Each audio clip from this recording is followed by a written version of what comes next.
Fucking hell, you're crooked. Oh my god, let's do another New England IPA!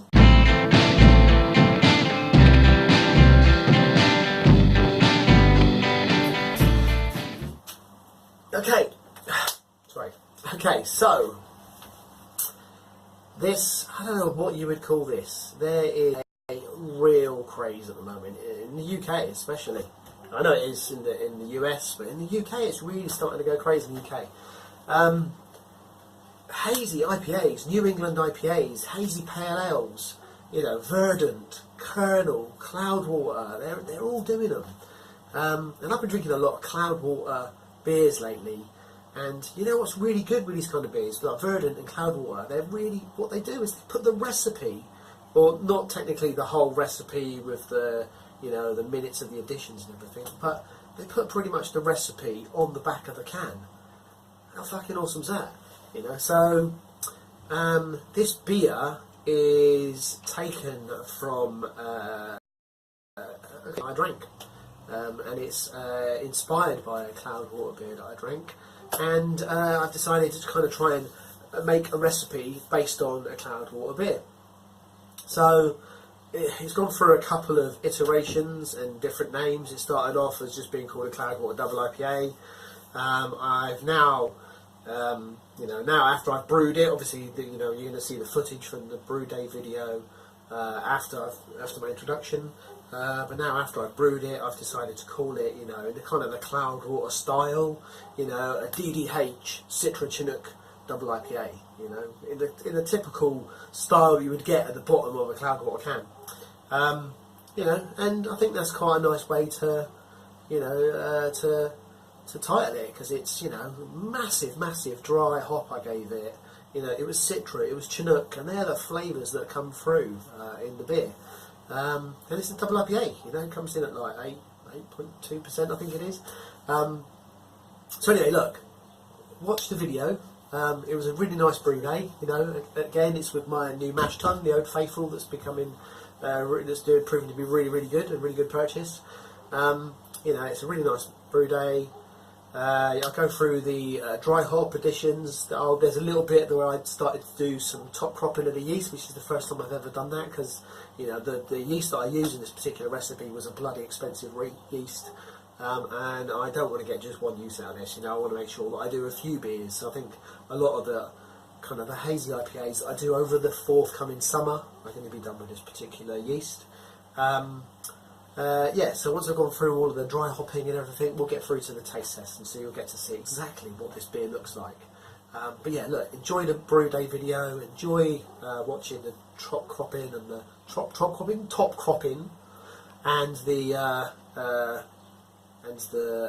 dry hopping, and then we'll see you when it comes through to tasting the beer, which for me is going to be like right now, but for you it's going to be in about 10 minutes time. Anyway, enjoy.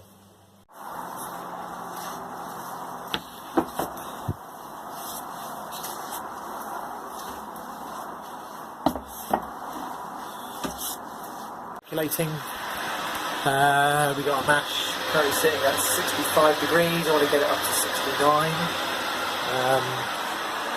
That's not far off here. As you can see, I'm just recirculating. Yeah, I don't think I really need to use that ball, but I want to try and use them somehow. I bought them, I want to use them. What I might do for a modification in future is actually stick that in the lid rather than having to clip it on the side. So I think that might be a modification to the mash tun.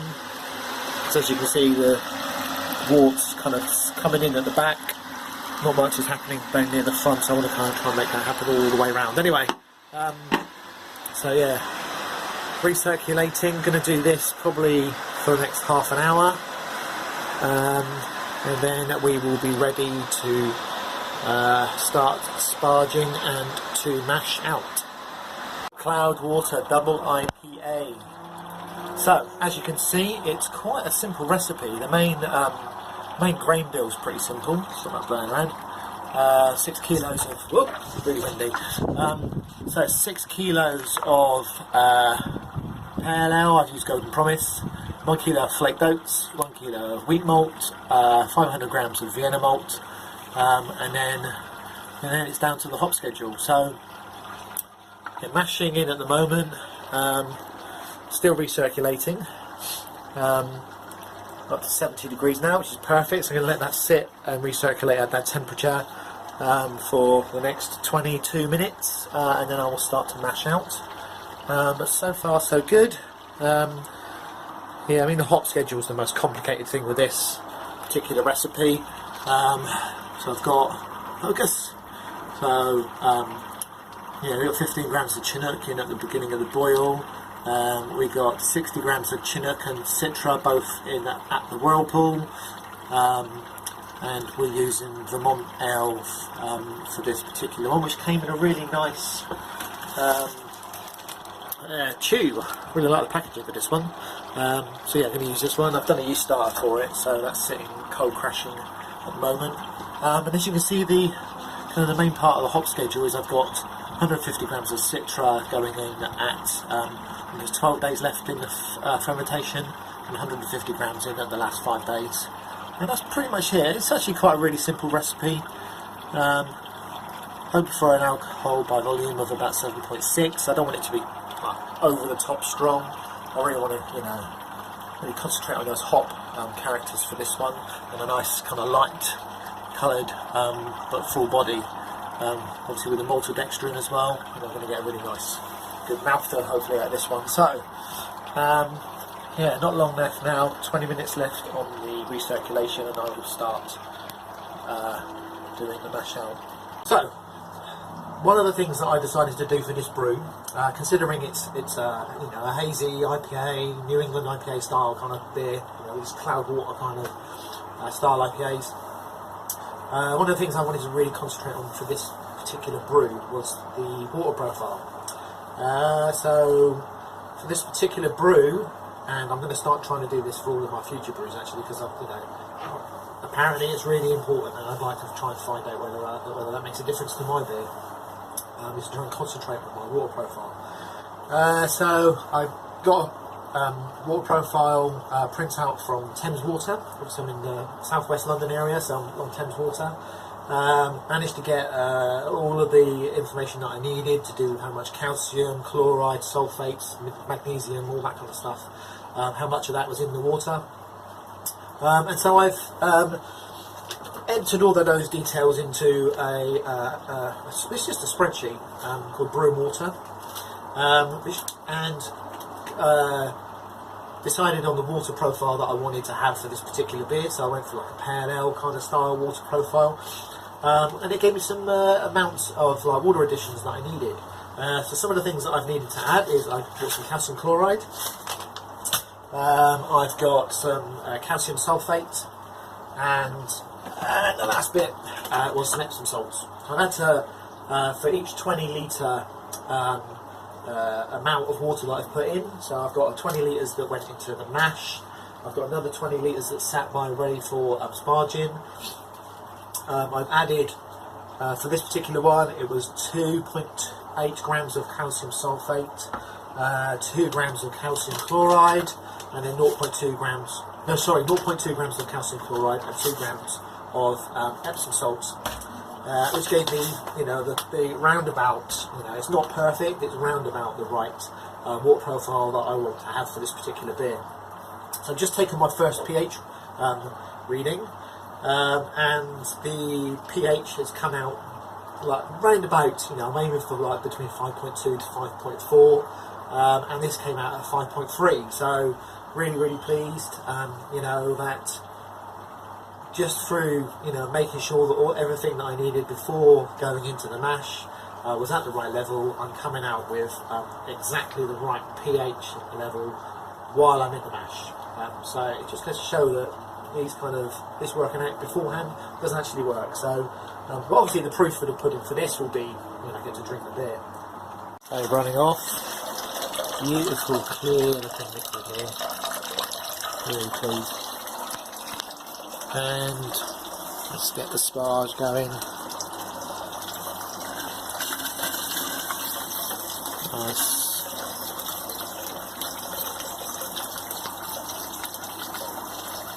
Sparging. So let this run off for a while.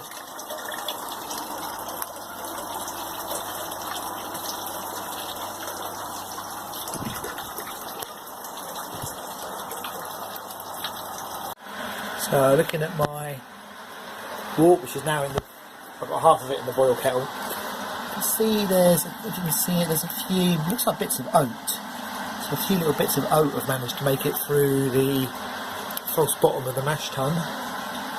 So yeah, a few bits of particulate in the wort, which is a bit annoying. I think I'm going to need to put a bazooka screen in the bottom of the mash tun as well as the false bottom. You know, it's no biggie, there's a bazooka screen in the bottom of this, so it shouldn't end up in the finished wort when it goes in the fermenter, so we should be all good. The sparge has finished, just letting the last bit of liquid drain out of the grain bed. Looking for like the last 4 litres. So I've got 24 litres currently in the boil kettle. Looking beautiful. So yeah, another 4 or 5 litres hopefully to come out of the mash tun still. And go back. And it looks like all my measurements so far have been spot on. So I did 20 litres went into the mash, 20 litres into the sparge, and I'm coming out with a volume so far. It looks like I'm going to get 29 litres pre-boil. So far so good. So once this is finished with the last little bits coming out of the mash tun, I will do a pre-boil gravity reading on the refractometer to see if we've made our pre-boil numbers. So far everything's going very well. A pre-boil, if you can see that, it's really hard to try and focus this. Where are we? Okay, so you got pre-boil gravity here. You can just about see that. Around about 1.066. So we're aiming for a 1.075 final starting gravity. So after the boil, I think, and of course adding the maltodextrin, I think we're easily going to make our numbers. So far, so good. Hot breaks just kicked in, sat at the 29 litre mark, and I just went to the toilet while it was the hot break broke, and I'm so lucky that I did not get a boil over, because look how full that is. Just really lucky. I could have come back and found wort everywhere. Anyway, first top edition at 60 minutes, 15 grams of Chinook.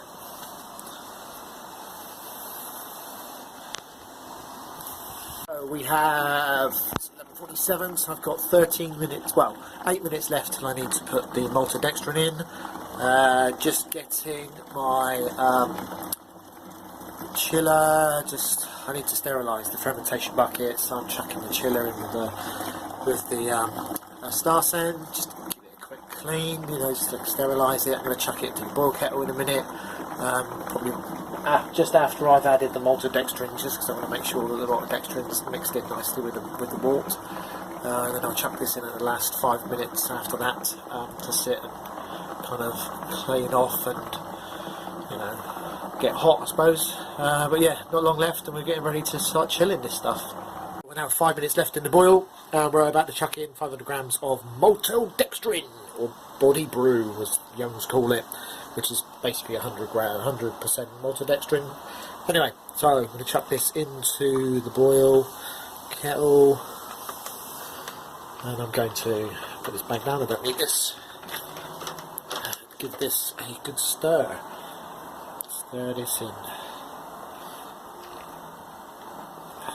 I'll leave this to boil again for another 5 minutes. I'll keep on stirring. Just want all this to dissolve.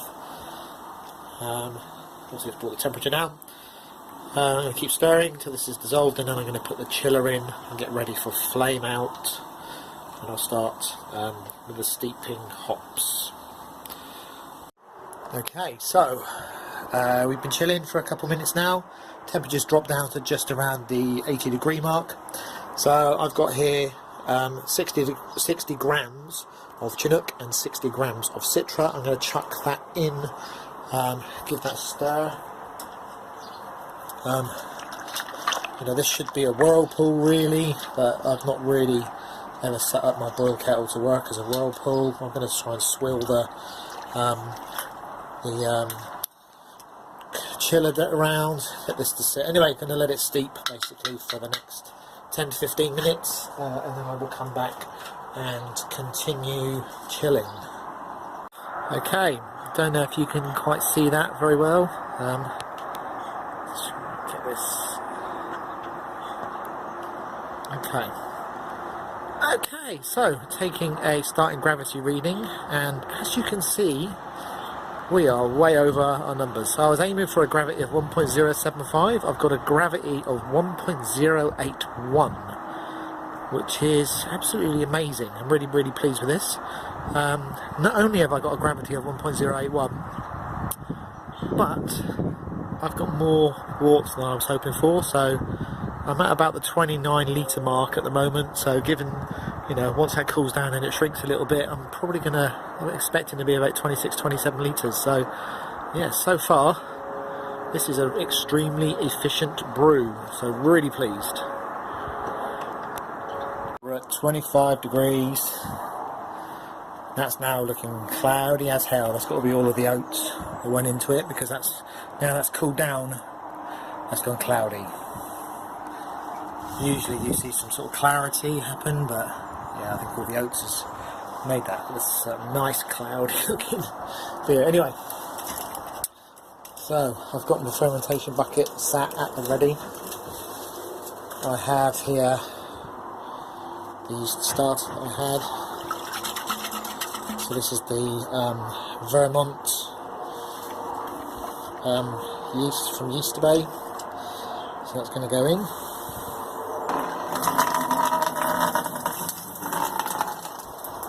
All that gone in, and then we're going to turn on the flow of the wort,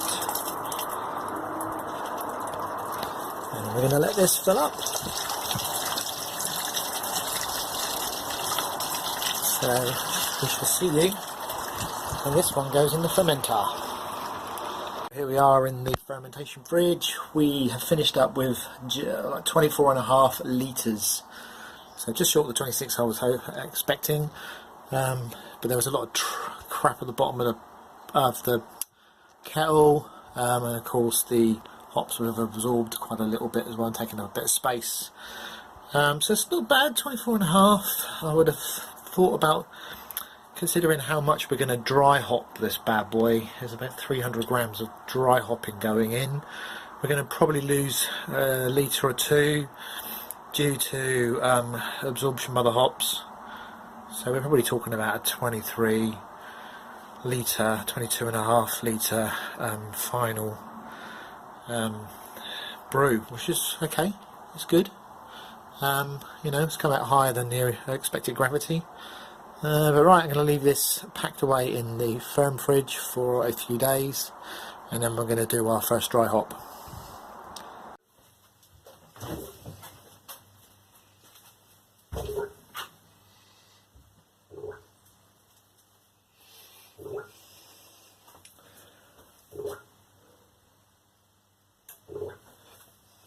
Okay, so hello. So we're at the second day, so 48 hours into the fermentation, still bubbling away nicely. What I'm going to do is I'm going to dry hop today with 150 grams of Citra, and I'm going to top crop the yeast. So this is from the Vermont ale yeast, yeah, that's right. Obviously it's bloody expensive, cost £8 for the little test tube, so I want to make sure I get quite a few brews out of this. So I'm going to top crop before I chuck in a load of hops and stuff, so we don't get any other flavours in the yeast. So it's literally just the yeast. So let me just take the lid off of this. And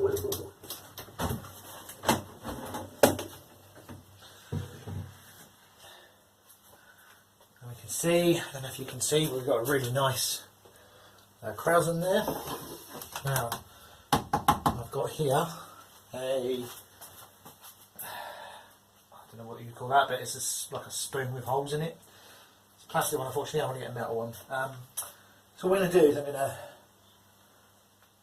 just skim nicely. I'm just going to skim some of this into this sterilised bowl.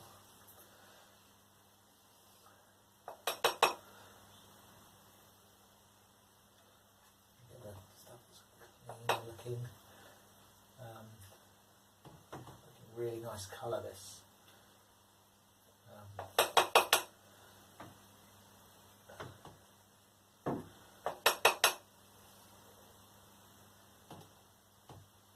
Beautiful. That's probably going to be enough.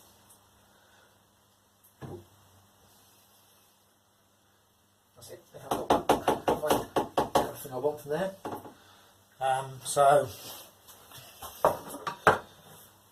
Okay, so that's me. Now what I'm going to do with that is I'm going to take the yeast that I've taken off of the top of the fermentation there, and I'm going to put that into a jar.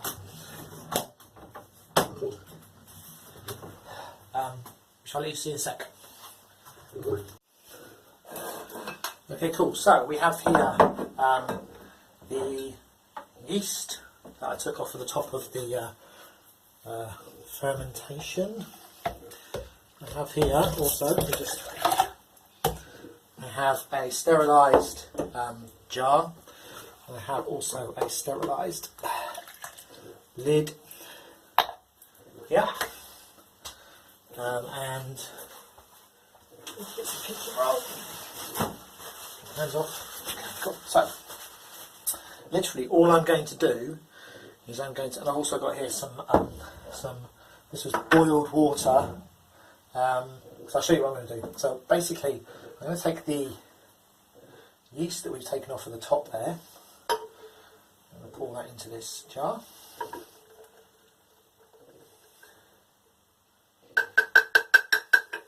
Okay, should be enough. And we're going to pour into that some water. And this water, of course, is going to put the yeast into suspension. There we go. And we're then going to seal that up. Obviously, there's no nutrients in the water, so the yeast will realise that there's absolutely nothing inside the liquid for them to consume. A little bit of hot debris in there, maybe, I don't know. Anyway, we'll see. Watch that settle. You can see there's lots of yeast actually floating around in that, a hell of a lot. So what will happen is hopefully, this is the first time I've actually ever done this. I've decided to do it because this was such an expensive kind of yeast. So hopefully I'm going to let that sit. Hopefully all the yeast should sit down to the bottom. I'll pour off all of the water that's in there, and then we've got yeast which I'll stick into the fridge, waiting to be used next time in another brew.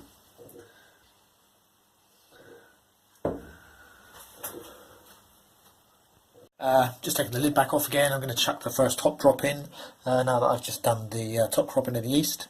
As you can see, the krausen's starting to form back nicely, won't take long. So anyway, we're here with 150 grams of Citra. Just going to chuck that in, just poke it in so that it absorbs all that wort. Looking really nice, look how cloudy looking that wort is. It's amazing, nice colour. Okay, so put the lid back on. Leave this now, I think it's on day 5, I think there's 5 days left, we put the next top drop in. So that's it, I'm going to leave this now for the next 7 days. Now 9 days into fermentation, 5 days left. As you can see, tiny little layer of krausen. There is still some airlock activity going on, so this is with this Vermont ale yeast, so it's still a little bit of activity. Anyway, today is the last dry hop day, so I've got 150 grams of Citra, which I'm going to chuck in, and I'm just going to dunk that down. Looking amazing, this colour of this. Okay, so there we go. Leave that. Put the lid back on, and we're now going to leave that again for another 5 days, and we'll get ready to keg it.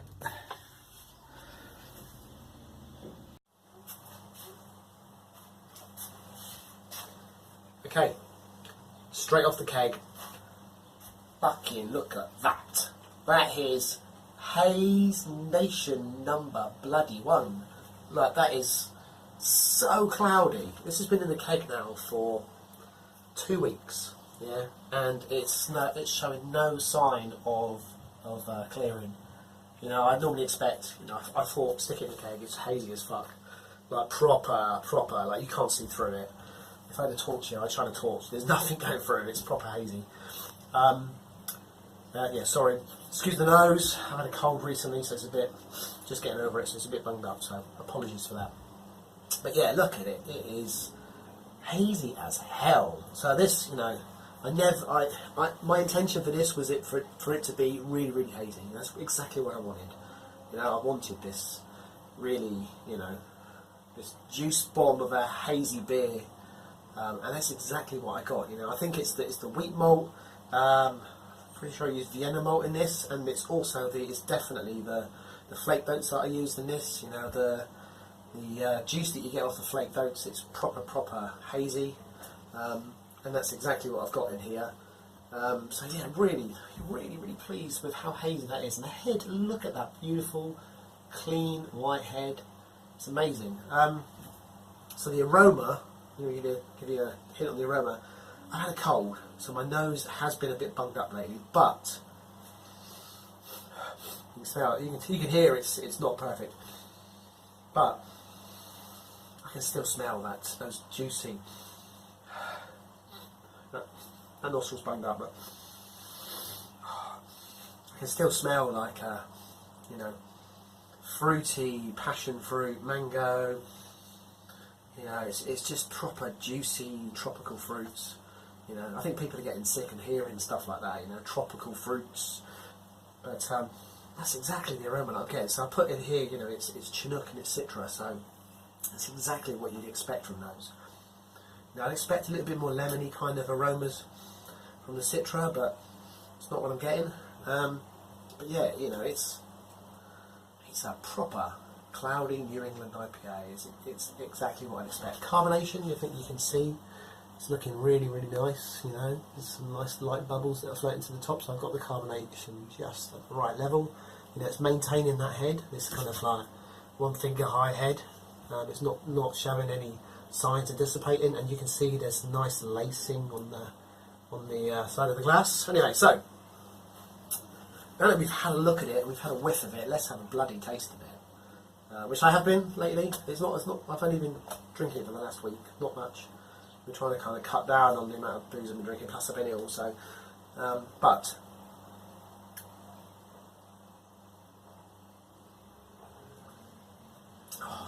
it's proper juicy.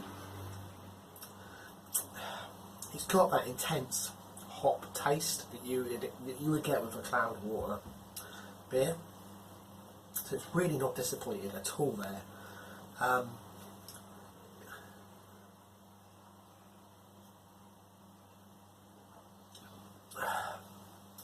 It's really like nice, intense hoppiness.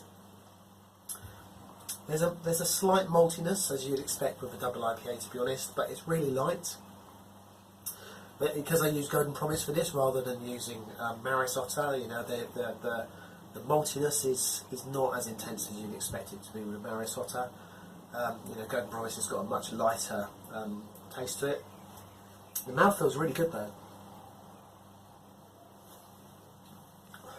You know, the maltodextrin's made a real difference to the mouthfeel, and you know, giving it a really good body. But the one thing I can't get over is the way it looks. It is just so dense looking, proper. You know, no clarity to that at all. It's just so thick looking, but it just tastes amazing. You know, it's a really nice beer. You know, it looks nice. I'd actually I don't really like my beers to be that cloudy. I prefer them to be a little bit more translucent, so that you can see some light shining through. You know, you can see a little bit. I'd like it to be hazy, but not. I suppose you could call this turbid almost. You know, it's kind of soupy, but damn nice. So anyway, so with this one, I've done a double IPA with this. My next beer, which I've actually brewed, and you will get the brew day video for this and it's a grain to glass. So you'll get that in about a week's time once I come back from my holiday, which I'm going on tomorrow. But yeah, you will get. I've done a kind of a lower gravity, similar version, slightly different hops, very slightly different. Few changes to the grist, but very similar. But yeah, and we'll see how different that beer comes out from this. One thing I've also done with this beer is I've also bottled this beer, and I want to do a taste test and compare the keg to the bottle, because I had a taste in the bottle earlier today and it tastes totally different to the keg. So when I come back from holiday, I will do a taste test between the keg and the bottle, because yeah, it's really interesting to see how conditioning in a large volume compared to conditioning in a small volume has changed the beer. But anyway, I'd really recommend giving this a go. I also recommend getting a Verdant beer or a Cloudwater beer, looking at what's on the back of the can and giving it a go. So, looking at their grain bill and just trying it yourself, because I'm really pleased with what I've got here. It's not. I wouldn't say it compares to a Cloudwater beer, because their beers are exceptional, but it's a bloody good attempt at trying to get close to it. I'm really pleased with what I've got here, and I'm going to really enjoy drinking it. So anyway, happy homebrew, guys. Have fun.